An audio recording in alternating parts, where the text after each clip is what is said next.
Fundación Libertad y Desarrollo presenta Razón de Estado con Dionisio Gutiérrez. En las guerras, como en las dictaduras, la primera víctima es la verdad. Sin embargo, la verdad también está sufriendo en las democracias debilitadas y degradadas de hoy, donde la mentira, el atropello y la injusticia están a la orden del día. Aunque dicen que a la justicia, como a la suegra, no se les puede engañar, América Latina se está llenando de una camarilla de vándalos autoritarios y sinvergüenzas que están convirtiendo a la mayoría de las jóvenes e ilusionadas democracias del continente en basureros y desagües de sus abusos, delitos y corrupción.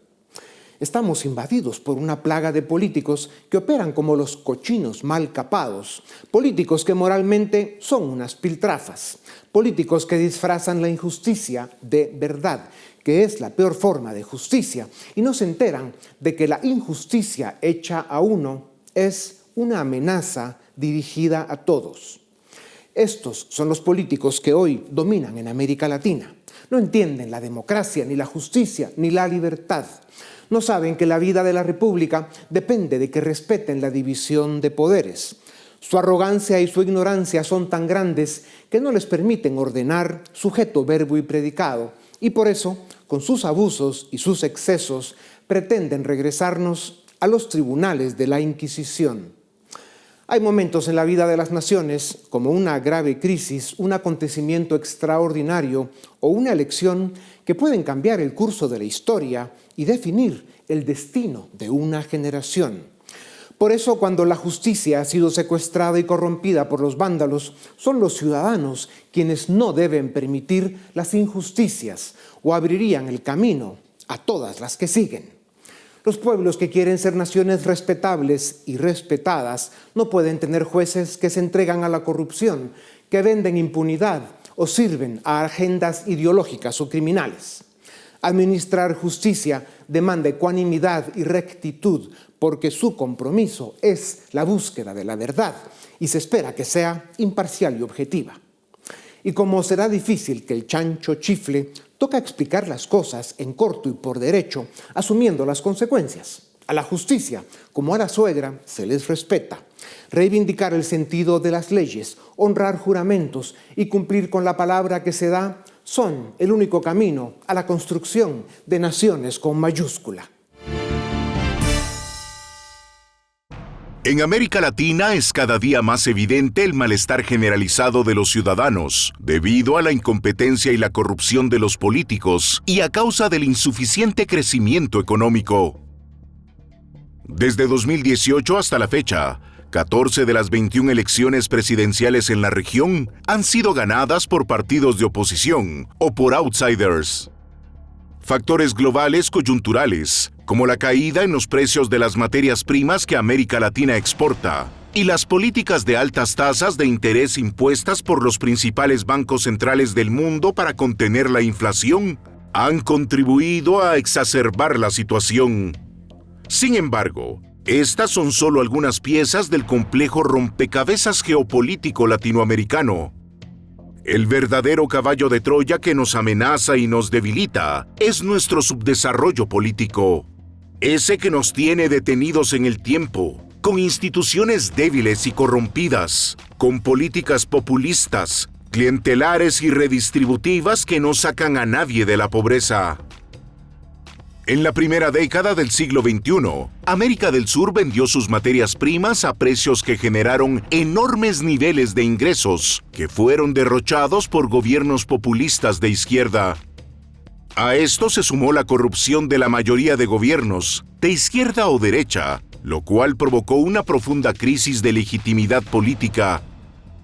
La pandemia y la penetración del crimen organizado en algunos países de la región llegaron luego para agravar la situación, abriendo la puerta a la aparición de políticos improvisados e inútiles como Boric, Castillo y Petro, o al retorno de impresentables como Evo, Lula y Correa.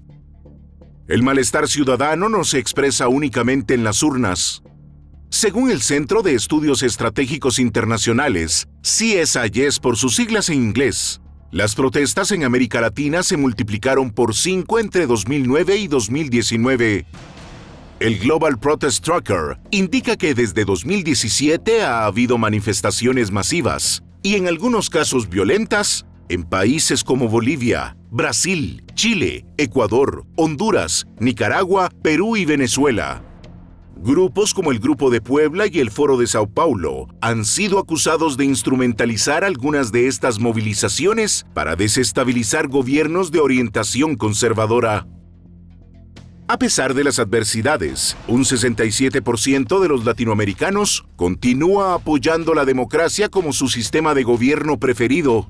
Y si bien el ascenso al poder de ciertos gobiernos de izquierda ha dado pie a la creencia de que la región está inclinándose hacia ese espectro ideológico, los datos revelan que un 68% de los electores se identifica con el centro político.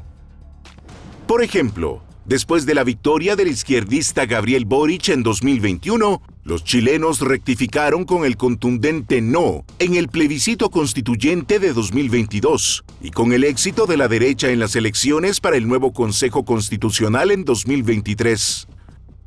El voto de castigo en la región no responde estrictamente a líneas ideológicas, sino al incumplimiento de expectativas y a la volatilidad que castiga con rapidez a los políticos en ejercicio. Está claro que los líderes políticos latinoamericanos enfrentan el enorme desafío de reconquistar la confianza de sus electorados en un ambiente de alta fragmentación política. Este clima dificulta la gobernabilidad y la efectiva implementación de políticas públicas efectivas, como se evidenció durante la gestión de Guillermo Lasso en Ecuador. Para el futuro de América Latina es fundamental que la derecha liberal y republicana se reinvente con estrategias políticas de largo plazo que rescaten y fortalezcan los valores que permiten y facilitan el desarrollo de las naciones. La corrupción, el narcotráfico, la violencia y una agenda populista autoritaria y con indicios de contaminación china tienen a las democracias de América Latina de cabeza y en peligro. Para conversar sobre los caminos peligrosos que andan nuestras democracias, tengo el privilegio de presentarles al doctor Yamil Mahuad, presidente de Ecuador de 1998 a 2000, después de haber ocupado otros cargos importantes en el Estado, incluyendo la alcaldía de Quito en 2 periodos. Su doctorado es en jurisprudencia y tiene un máster en administración pública de la Escuela Kennedy de Harvard. Como presidente firmó el acuerdo de paz con el Perú y dolarizó el Ecuador. Ni el corrupto Rafael Correa, con su poder casi totalitario, fue capaz de revertir aquella decisión porque el dólar es más popular que cualquier político en Ecuador. Presidente Mahuad, bienvenido a Razón de Estado. La violencia del narcotráfico tiene desbordado al Ecuador, las cárceles son campos de guerra, el presidente Lasso sale de forma prematura de la presidencia, asesinan a un candidato presidencial, el que iba a ganar, y a otros candidatos. La impresión sobre Ecuador en el mundo es que hay fuerzas oscuras internas que están dinamitando el país. ¿Quiénes son?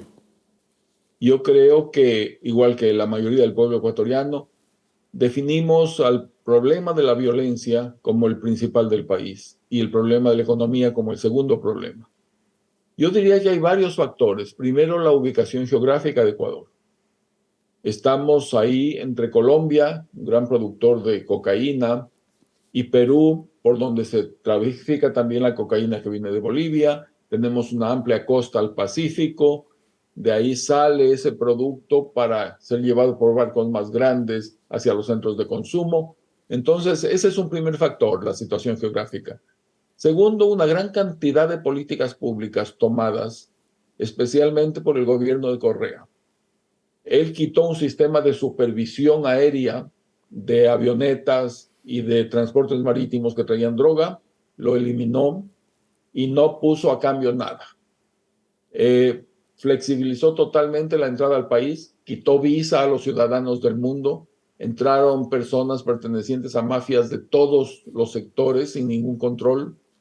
Luego, vinculaciones y acusaciones muy concretas de haber tenido financiamiento de las FARC para su campaña.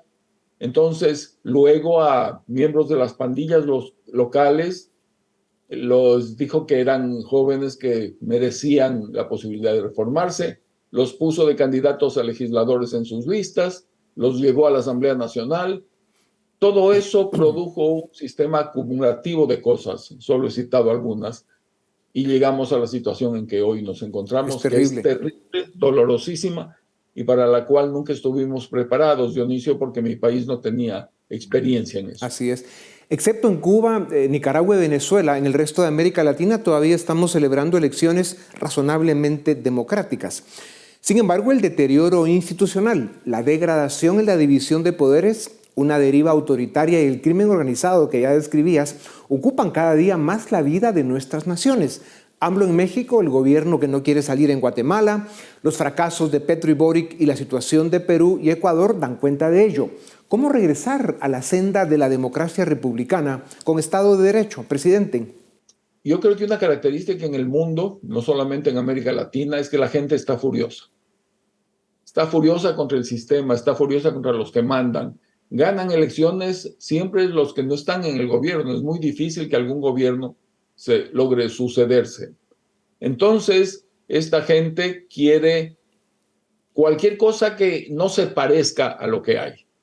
Entonces aparecen candidatos, los más radicales, extremistas, extraños, outsiders sin lugar a dudas, pero no solo outsiders, sino outsiders extraños, algunos estrafalarios, pero como son tan distintos de lo que hay y la gente quiere ponerle una bomba a lo que hay, terminan votando por ellos. ¿Cómo rescatar a la democracia? Es la pregunta.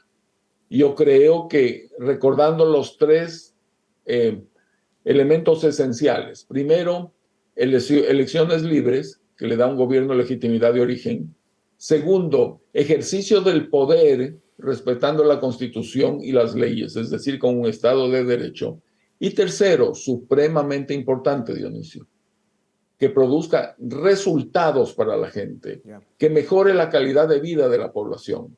Presidente, la grave crisis política en Ecuador no ha afectado su estabilidad macroeconómica gracias a la dolarización que como presidente realizaste. Argentina, el país más rico del mundo en 1913, fue arrasado por la corrupción e incompetencia del peronismo, pero también por el mal manejo de su política fiscal y monetaria. El candidato Milei pretende dolarizar a Argentina. ¿Tu opinión, presidente? Desde hace 2 años venimos conversando con un grupo de macroeconomistas argentinos y un importante grupo de empresarios argentinos sobre la posibilidad de que Argentina adopte el dólar como moneda. Han sido conversaciones francas, abiertas, totalmente fuera de la política.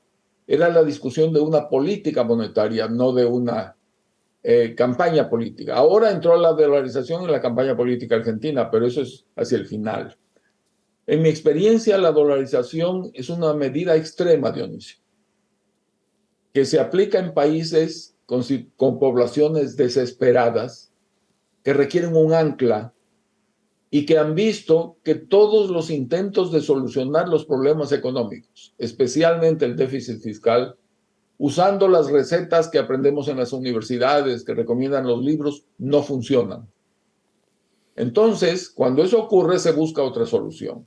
El mejor ejemplo, yo digo, es el de mi amigo Dan. Mi amigo Dan tenía un problema serio con su hígado. Iba donde el médico y el médico con medicinas, dietas, ejercicios, lograba mantener la situación. Un día le dijo, mira Dan, ya no puedo hacer más, tu hígado no da más.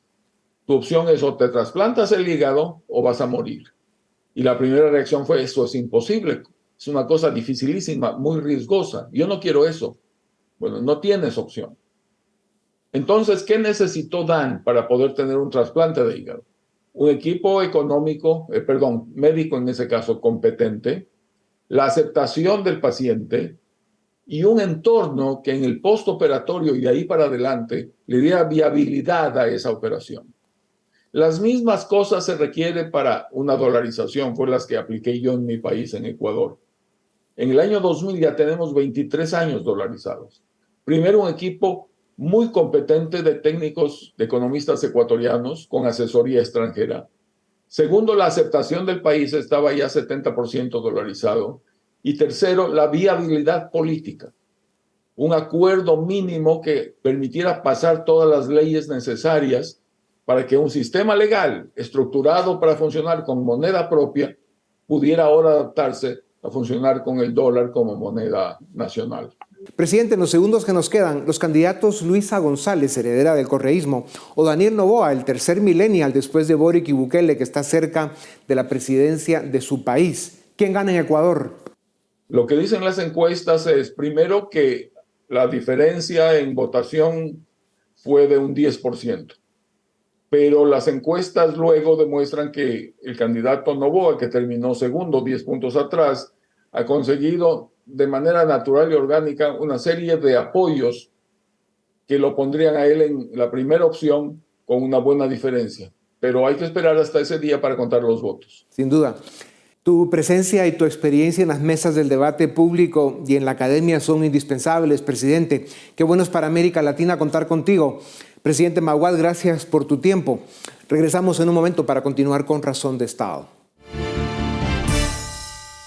Hablar de Chile es importante. Fue hasta hace poco el referente y el ejemplo a seguir en América Latina. Es cierto, tenían problemas y áreas en las que había espacio para mejorar. Así es la vida. Pero tirar lo construido al basurero porque a un grupo de jovencitos que jamás habían hecho otra cosa más que vivir de sus padres, se les ocurrió que pueden realizar milagros con varita mágica y hacerlos ricos a todos por decreto, es la estupidez más imperdonable del siglo, sobre todo porque están destruyendo al que fue hasta hace poco el mejor país del continente. Para hablar de Chile les presento a Jorge Ramírez, cientista político y sociólogo. Jorge, bienvenido a Razón de Estado. La administración de Boric enfrenta acusaciones de corrupción en su círculo cercano, la economía no crece, hay fuga de capitales, escasean las oportunidades de trabajo, el gobierno no toma decisiones. ¿Cuál es tu opinión sobre la gestión de Boric y qué le espera a su gobierno y a tu país? La verdad es que esta administración de gobierno ha sido muy decepcionante, sobre todo para el electorado, ¿ya? El Frente Amplio, que es la coalición de gobierno que hoy día administra el poder ejecutivo en nuestro país, llegó al poder con una promesa de cambios estructurales, una promesa generacional, en términos de que ellos nunca habían sido gobierno. Ellos venían del mundo de las movilizaciones estudiantiles, con un discurso muy contestatario respecto del establishment político, pero en último término, hoy día, a la luz de los resultados, hemos visto que a nivel de gestión de la implementación de su programa han sido muy deficitarios, y por otro lado, en términos políticos simbólicos, han incurrido en las mismas malas prácticas, incluso agudizadas, como tú bien comentabas, con casos de corrupción bien sistemáticos al interior de su gestión de gobierno. Por lo tanto, si pudiera definirlo en una palabra muy corta y muy sencilla, diría que es una profunda decepción por parte de los ciudadanos, y eso se ratifica en los bajos niveles de respaldo que tiene la administración de gobierno. El 59% de los chilenos desconfía del nuevo proceso constitucional. La necedad autoritaria de derechas e izquierdas hace un enorme daño a la democracia. Pero estos trogloditas no se enteran, aunque sean jovencitos. ¿Cómo va la redacción de la nueva Constitución? ¿Cuándo y cómo termina esto? Bueno, nosotros estamos inmersos en un segundo intento constitucional, y ahora estamos en un Consejo Constitucional que va a elaborar una propuesta que ha sido construida en dos etapas. Una primera etapa fue la elaboración de un anteproyecto a la luz de la mirada de un comité experto que es integrado, digamos, por miembros que fueron nominados por las fuerzas políticas que están representadas en el Congreso Nacional, y a su vez hubo una elección para escoger consejeros constituyentes, donde el Partido Republicano, que hoy día es el partido que está, digamos, en el eje más a la derecha del espectro político, tiene una mayoría muy importante, cuyo referente y líder es José Antonio Kast, que fue el candidato presidencial que perdió la elección de segunda vuelta con Gabriel Boric.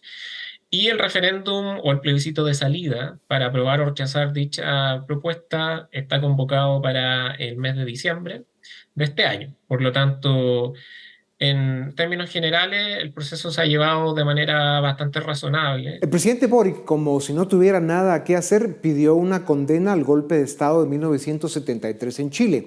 Hasta el expresidente Frei invitó a Boric a enfocarse en el futuro. Como dicen, el que duerme con niños, orinado amanece. ¿Es una cortina de humo de Boric? ¿Qué piensas del tema brevemente? En primer lugar, el 70% de los chilenos no había nacido para el 11 de septiembre de 1973. Por lo tanto, es un tema más de pasado que de presente y que de futuro. En segundo término, el 70% de los chilenos, a la luz de múltiples encuestas, opina que es un tema que divide a la nación y no es un tema que convoque a la unidad.